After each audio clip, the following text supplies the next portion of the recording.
A warrior sat in a garden surrounded by everything designed to trigger pleasure: fresh food, beautiful women, music, and entertainment. His brain should have flooded with dopamine, craving everything.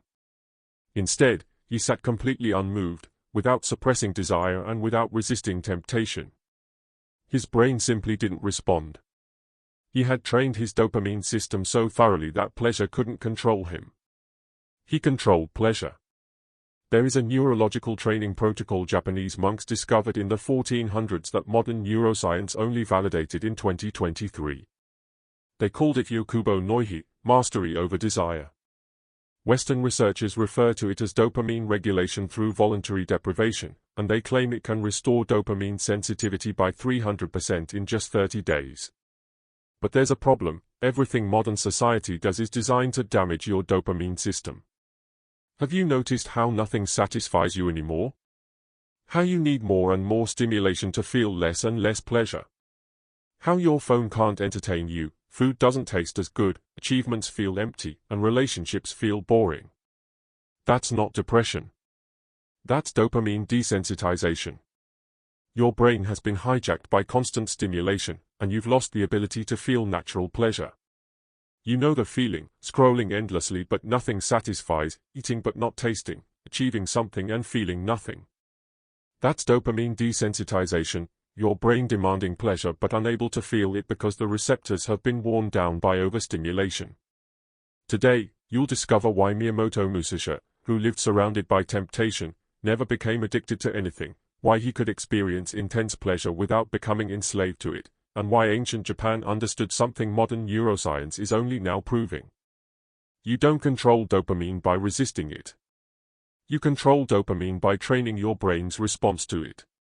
But there's a catch. This training requires you to deliberately deprive yourself of pleasure, and most people would rather stay enslaved to dopamine than face the discomfort of deprivation. Now, let's begin with the moment Musashi realized he was enslaved to pleasure. Chapter 1: The Awakening. Musashi sat in a tavern at age 19, drinking sake for the third night in a row.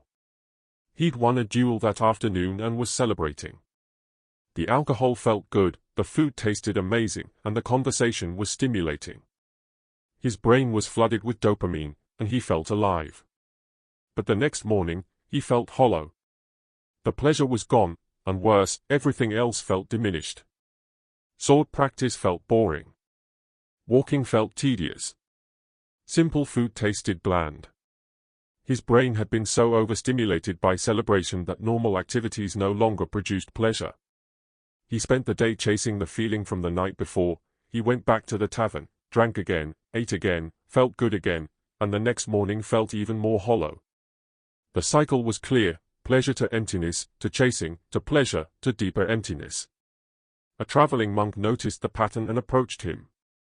"You're becoming a slave, not to the sake, but to dopamine. Your brain is learning that pleasure comes from external stimulation. Soon you'll need stimulation constantly just to feel normal. Then you'll need more stimulation to feel good. Then no amount will satisfy you. This is the path to addiction." Musashi dismissed it. "I'm just celebrating. I'm not addicted. I can stop whenever I want." The monk challenged him. "Then stop for 30 days. No alcohol, no rich food, no entertainment, no stimulation, just rice, water, and training.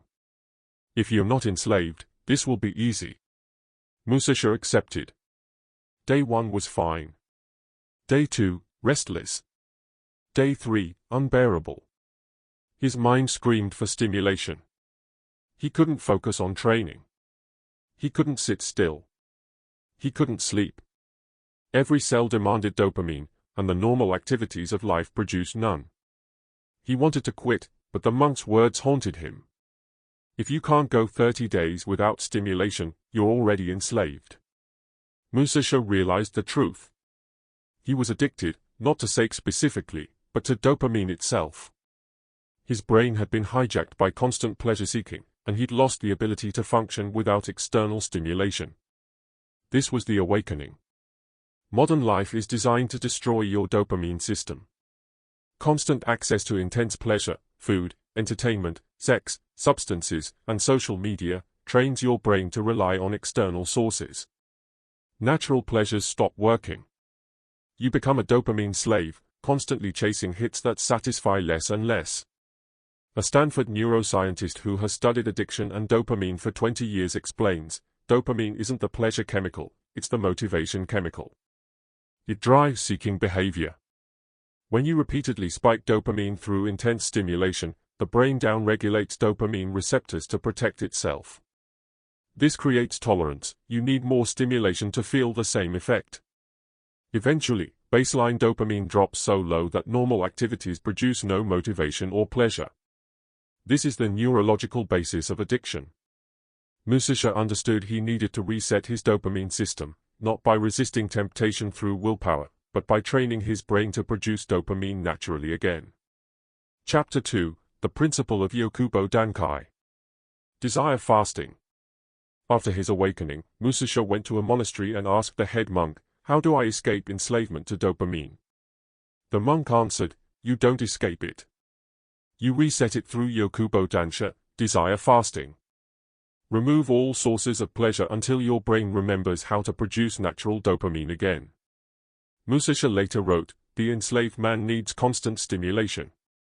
The free man produces pleasure internally. To become free, you must starve the enslaved brain until it learns to feed itself." The Yokubo Dansha protocol was brutal: a 30-day dopamine fast, complete removal of all hyperstimulating pleasure sources. No alcohol, drugs, sugar, processed food, entertainment, social media, sex, masturbation, gambling, shopping, anything that artificially spikes dopamine. Only baseline activities, plain food, water, work, training, and sleep. The withdrawal experience.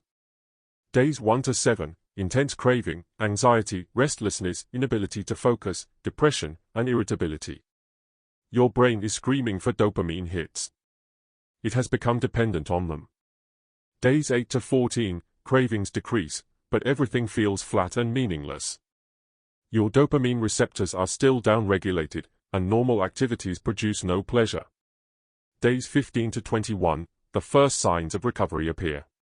Simple things start to feel slightly good again. Days 22 to 30, a dramatic shift occurs. Natural activities produce genuine pleasure. Food tastes better.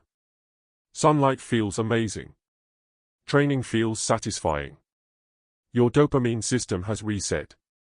The science behind the reset. When you remove superstimuli, your brain initially panics. Dopamine drops, and you feel terrible.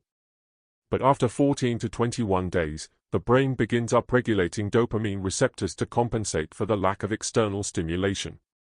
More receptors means more sensitivity. Suddenly, natural activities that produced little dopamine before begin producing significant dopamine. Your baseline resets. Musashi's 30-day fast was agony. In week 1, he thought about quitting every hour. His mind generated elaborate justifications: this is too extreme. Just a little sake won't hurt. Moderation is better than abstinence. But he held the protocol. Week 2 was worse. Everything felt meaningless. Training felt pointless. Food was tasteless. Life was gray. This was the dopamine bottom, his brain learning it couldn't manipulate him into seeking external hits. In week 3, something shifted. He bit into plain rice and actually tasted it: sweet, subtle, satisfying. He'd eaten rice thousands of times, but never really tasted it because his dopamine system was desensitized. Now, with sensitivity restored, simple rice was delicious. By week 4, the transformation was complete. Morning sunlight on his face felt incredible. Cold water was invigorating. Sword practice was deeply satisfying, not because these activities changed, but because his brain's response to them changed. His dopamine receptors had upregulated, and natural activities were producing strong dopamine again. A Harvard researcher studying dopamine sensitivity and addiction recovery for 18 years found that subjects completing 30-day dopamine fasts showed an average 250% increase in dopamine receptor density and a 180% increase in baseline dopamine levels. The mechanism is homeostatic adaptation: remove superstimuli, and the brain compensates by becoming more sensitive to natural stimuli. Subjects report ordinary activities becoming extraordinarily pleasurable. This isn't placebo. PET scans confirm dramatic increases in receptor availability. After 30 days, the monk allowed Musashi to drink sake again. 1 cup. The pleasure was overwhelming, far more intense than when he drank regularly, because his dopamine system was now sensitive. Small stimulus, big response, the opposite of addiction, where big stimulus produces a small response. This is Yokubo Dankai. Reset your dopamine system by removing all superstimuli for 30 days. Your brain will restore sensitivity. Natural pleasures will work again. You escape enslavement. Chapter 3, The Principle of Kantan. Simple pleasure. 6 months after his dopamine reset, Musashi faced a new challenge. He had restored his dopamine sensitivity through fasting, but when he returned to normal life, with access to intense pleasures, he noticed his sensitivity beginning to decrease again. Not as dramatically as before, but the pattern was there: expose yourself to superstimuli regularly, and sensitivity drops. He needed the second principle, Kantan Yokubo, simple pleasures. The practice of building your dopamine baseline on simple, natural pleasures rather than intense, artificial ones. Musashi wrote, "The fool builds his pleasure on intensity, rich foods, strong drink, intense entertainment. These destroy his capacity for simple joy. The wise man builds his pleasure on simplicity, plain food, water, nature, basic training. These preserve his capacity for all joy. The insight is simple: your brain's dopamine baseline is set by your regular pleasure sources. If you regularly consume highly stimulating pleasures, sugar, social media, porn, video games, your brain calibrates to that level. Natural pleasures fall below threshold. They don't produce enough dopamine to register. But if you regularly consume simple pleasures, plain food, nature, basic work, your brain calibrates to that level. Then, everything above that threshold produces pleasure." The Kantan Yokubo practice. 1. Daily simple pleasure baseline. Structure your regular life around low dopamine activities, plain meals, simple work, nature walks, basic training. No phone scrolling, no entertainment binges, no sugar, no processed food. Your brain learns this baseline is normal. Anything above it becomes bonus pleasure. 2. Rare intense pleasure. High dopamine activities become rare treats, not regular occurrences: a rich meal once per month, not daily; a social gathering once per week, not nightly; entertainment once per week, not constantly; sexual activity with long gaps between. Rarity preserves dopamine response. 3. The contrast principle. When you live on simple pleasures daily, occasional intense pleasures feel incredible because the contrast is huge. When you live on intense pleasures daily, even more intense pleasures feel mediocre because there's no contrast. Musashi restructured his entire life around simple pleasures: waking with sunrise, cold water washing, plain rice and tea, basic sword training, simple work, walking, and time in nature. These activities produce steady, sustainable dopamine because his baseline was low enough that simple input stayed above threshold. On special occasions, rich meals quarterly, social drinking monthly, festivals and entertainment rarely, these intense pleasures were explosively enjoyable because his dopamine sensitivity was preserved. The result: Musashi experienced more daily pleasure living simply than he ever experienced living intensely. Because pleasure isn't about the intensity of the stimulus, it's about the sensitivity of the response. High sensitivity plus a simple stimulus equals strong pleasure. Low sensitivity plus an intense stimulus equals weak pleasure. A Yale neuroscientist studying pleasure and motivation for 19 years explains. Dopamine response follows a contrast model. The brain doesn't respond to absolute pleasure levels, it responds to deviations from baseline. If your baseline is intense stimulation, you need even more intense stimulation to exceed threshold. If your baseline is simple stimulation, modest increases exceed threshold easily. Subjects living on simple pleasure baselines report higher daily happiness than subjects living on intense pleasure baselines, despite lower objective pleasure intensity. The modern world teaches the opposite: more is better, intense is better, constant is better. This destroys your dopamine system and makes you miserable while appearing to maximize pleasure. Musashi's way is different. Less is more. Simple is better. Rare is better. This preserves your dopamine system and makes you happy while appearing to minimize pleasure. Chapter 4. The Principle of Taikon. Delayed Gratification. At age 25, Musashi discovered something profound. The pleasure of anticipation could be more intense than the pleasure of consumption. He found that training delayed gratification strengthened dopamine control dramatically. He developed the third principle, Taikon, delayed gratification. Taikon is the deliberate practice of creating a gap between desire and fulfillment to train dopamine regulation. Musashi wrote, "The weak man seeks immediate satisfaction. Desire appears, and he immediately fulfills it. His dopamine spikes quickly and drops quickly. He never builds capacity for sustained motivation. The strong man delays gratification deliberately. Desire appears, and he holds it without fulfilling. His dopamine remains elevated during the delay. He builds capacity for sustained motivation and experiences greater pleasure when finally fulfilled." The neuroscience. When you want something and immediately get it, dopamine spikes briefly, then crashes. But when you want something and delay getting it, dopamine stays elevated during the entire delay period, then spikes even higher upon fulfillment. Longer delay equals longer dopamine elevation, a stronger spike, and more pleasure. The Taikon training. 1. Progressive delay practice. Start with small desires. Feel thirsty? Wait 30 minutes before drinking. Feel hungry? Wait 1 hour before eating. Want to check your phone? Wait 20 minutes. Want to scratch an itch? Wait 5 minutes. Train the pause. Each successful delay strengthens dopamine regulation and expands your capacity for anticipation. 2. Anticipation extension. When you know you'll experience something pleasurable, a meal, a bath, rest, deliberately extend the anticipation. Don't rush to it. Sit with the wanting. Enjoy the anticipation itself. Often, anticipation produces more pleasure than consumption. 3. Reward postponement. When you accomplish something worthy of reward, don't reward yourself immediately. Wait days, weeks, if possible. The delayed reward feels more satisfying because dopamine stays elevated in anticipation. Musashi's most dramatic test came after a significant duel victory. Tradition demanded celebration, a feast, drink, entertainment.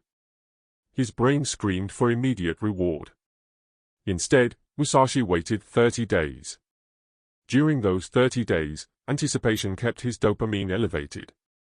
When he finally celebrated, the pleasure was 10 times more intense than if he'd celebrated immediately, and the single celebration satisfied him more than 30 days of immediate gratification would have.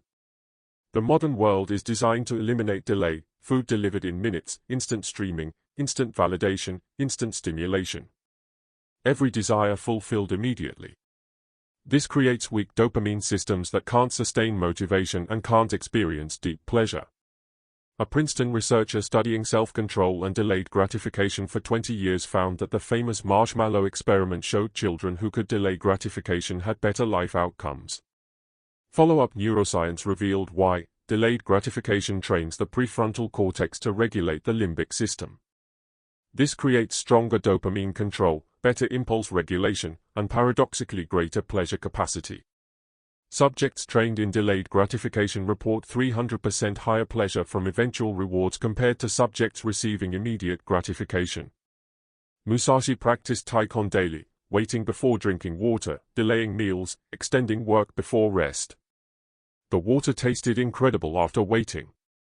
Plain rice tasted better than rich food eaten without delay. Rest was deeper and more satisfying after effort. This is Taikon, don't seek immediate gratification. Delay deliberately. The delay itself produces dopamine, and the eventual fulfillment produces even more. You train dopamine regulation and maximize pleasure simultaneously. Chapter 5, The Principle of Mushaisen. Unnatural abstinence. At age 30, Musashi discovered the most counterintuitive principle, deliberately abstaining from natural pleasures, not because they are bad, but to train dopamine control to exceptional levels. This was Musashi's unnatural abstinence. Going beyond natural fasting into deliberate deprivation of even healthy pleasures to build ultimate dopamine mastery. Musashi wrote, "The average man indulges in all pleasures. The disciplined man abstains from harmful pleasures. The master abstains from even natural pleasures, not because natural pleasures are wrong, but because abstaining from what is natural builds superhuman control over what is unnatural. This principle separates ordinary discipline from extraordinary mastery. Most people can abstain from obvious vices, drugs, excess alcohol, junk food. Fewer can abstain from subtle addictions, social media, entertainment, sugar. Almost no one deliberately abstains from natural, healthy pleasures like sex, rich healthy food, social connection, or comfortable sleep. But Musashi teaches that abstaining from natural pleasures trains dopamine control so thoroughly that harmful pleasures lose all power over you." The Musashi practice. 1. Extended fasting beyond hunger. Go beyond missing one meal. Fast for 24 to 48 hours. Your body doesn't need this if you are healthy and well-fed, but your dopamine system learns, I can function excellently even when natural desires go unfulfilled. 2. Cold exposure beyond comfort. Don't just tolerate cold, seek it. Ice baths, winter swimming, extended cold showers. Not for health benefits, but for dopamine control training. Your brain learns, discomfort doesn't control me. 3. Sexual abstinence. Deliberately abstain for extended periods, 30, 60, 90 days, even if you have a willing partner. Sexual desire is one of the strongest natural drives. Learning to function with that desire unfulfilled builds extraordinary dopamine control. 4. Sleep deprivation training. Occasionally, not regularly. Deliberately reduce sleep. Stay awake for 24 to 36 hours. Your body craves sleep, a fundamental natural need.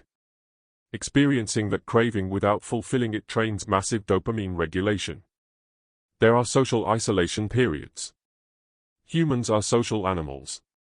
We crave connection. Deliberately isolate yourself for extended periods, weeks or months. Experience the craving for social dopamine without fulfilling it. This sounds extreme. It is extreme. That's the point. Musashi isn't about healthy living.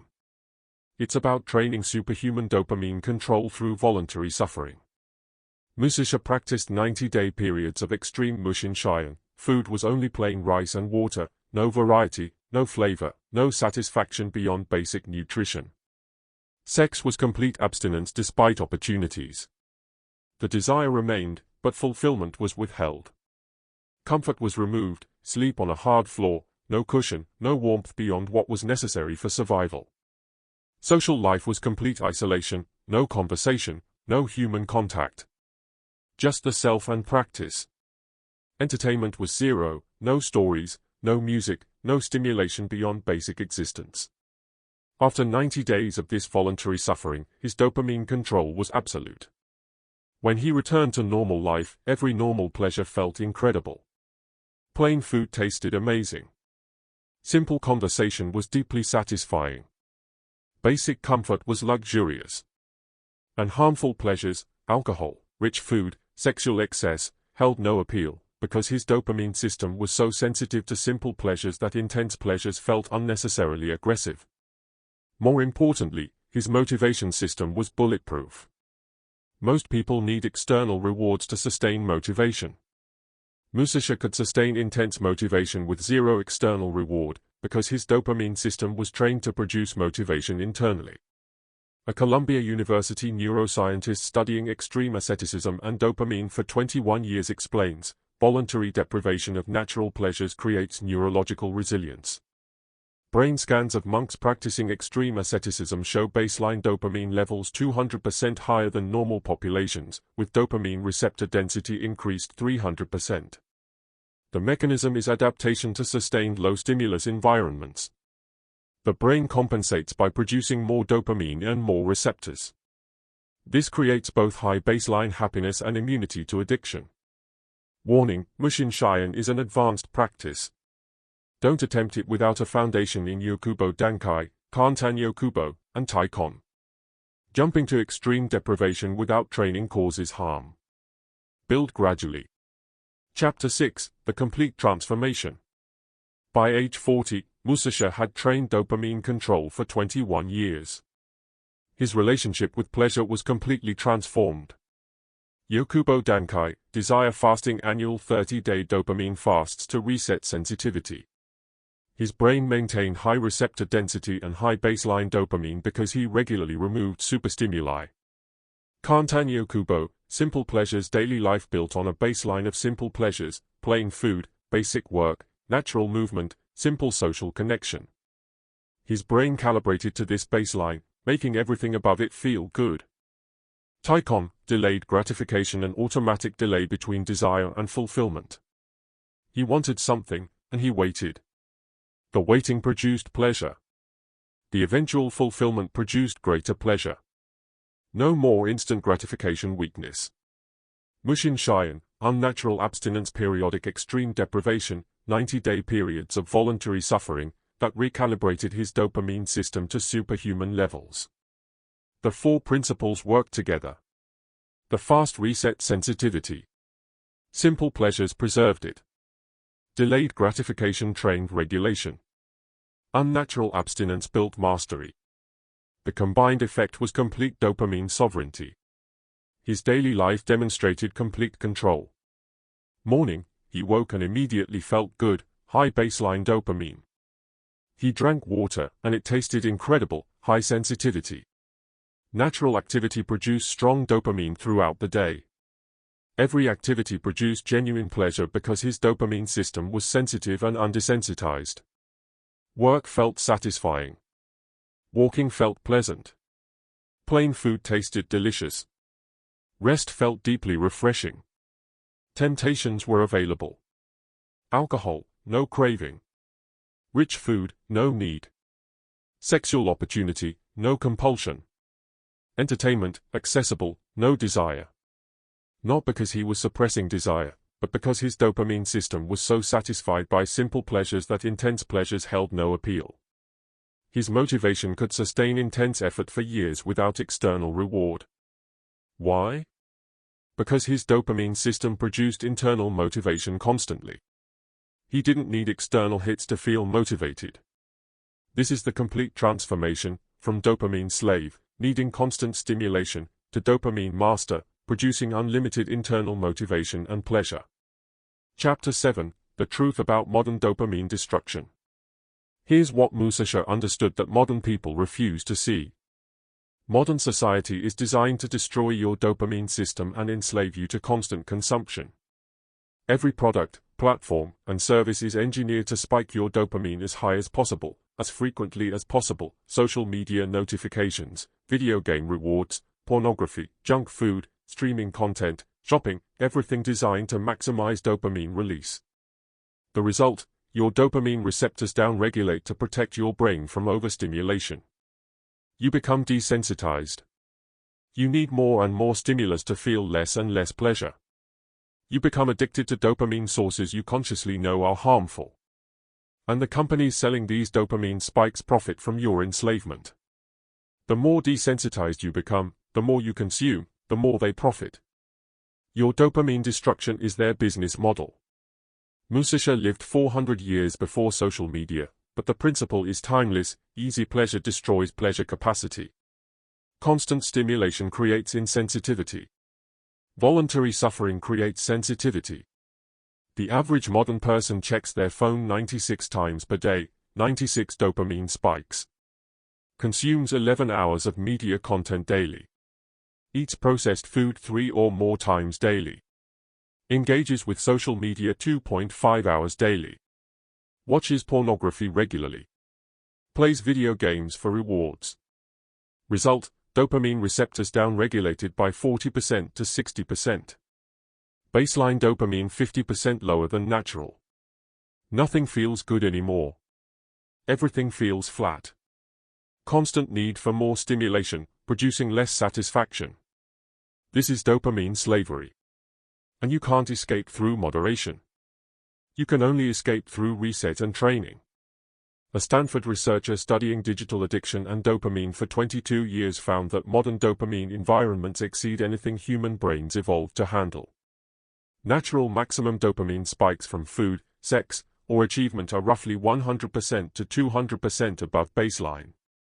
Modern stimuli, social media, video games, pornography, processed food, spike 300% to 400% above baseline. This overwhelms dopamine regulation systems. Subjects exposed to modern dopamine environments show dopamine receptor downregulation within 14 days and baseline dopamine reduction within 30 days. The only reversal is complete removal of superstimuli for 30 or more days. Chapter 8: The Path Forward. You don't need 21 years like Musashi. You can begin dopamine training today. Weeks 1 to 2, identify dopamine slavery. Track your dopamine sources. Every time you seek pleasure, write it down: phone, food, social media, entertainment, substances. Notice the pattern. How often? How intense? Are you choosing pleasure, or is pleasure controlling you? Notice the flatness. Pay attention to how little pleasure you actually feel: eating but not tasting, watching but not enjoying, scrolling but not satisfied. This is desensitization. Weeks 3 to 4. Begin Yokubo Dankai, dopamine fast. Choose 30 days. Remove all superstimuli: no social media, no entertainment, no sugar, no processed food, no pornography, no video games, no shopping, no alcohol. Only baseline activities. Expect withdrawal. Days 1 to 7 will be terrible. Your brain will scream for dopamine. Days 8 to 14, everything feels flat. Days 15 to 21, recovery begins.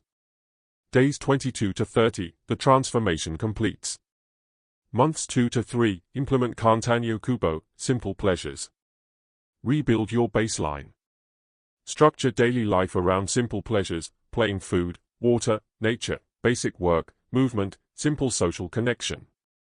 Let your brain recalibrate to a low-stimulus baseline. Intense pleasures become monthly treats, not daily occurrences. Rarity preserves dopamine response. Months 4 to 6, practice Taikon, delayed gratification. Train the delay.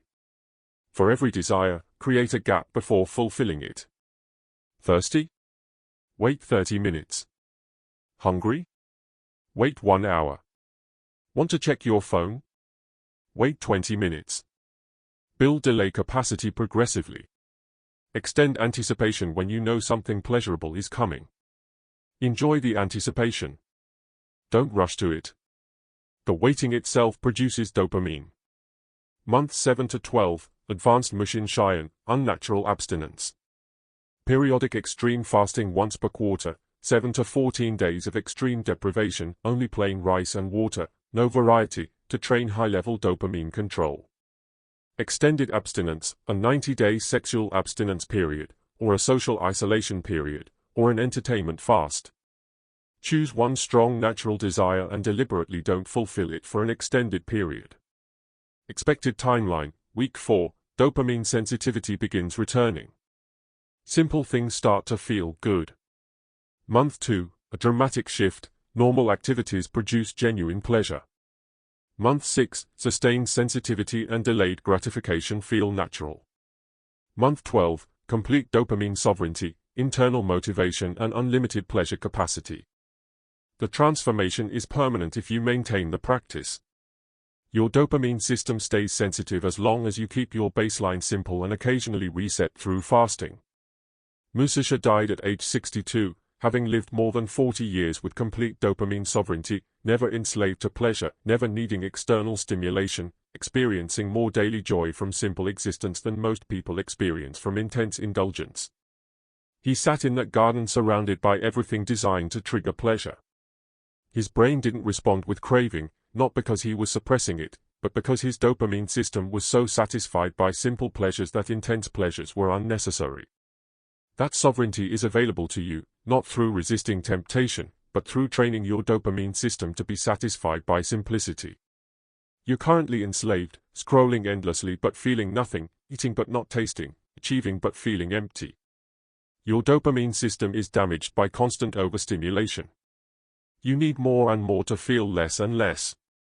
But 30 days of deprivation resets everything. Sensitivity returns. Simple pleasures work again. Natural activities produce genuine joy.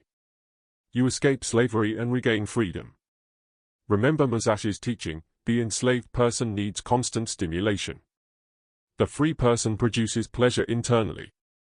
To become free, you must starve the enslaved brain until it learns to feed itself. Start the fast. Your dopamine system will reset. Natural pleasure will return. Freedom is 30 days away. The transformation begins now.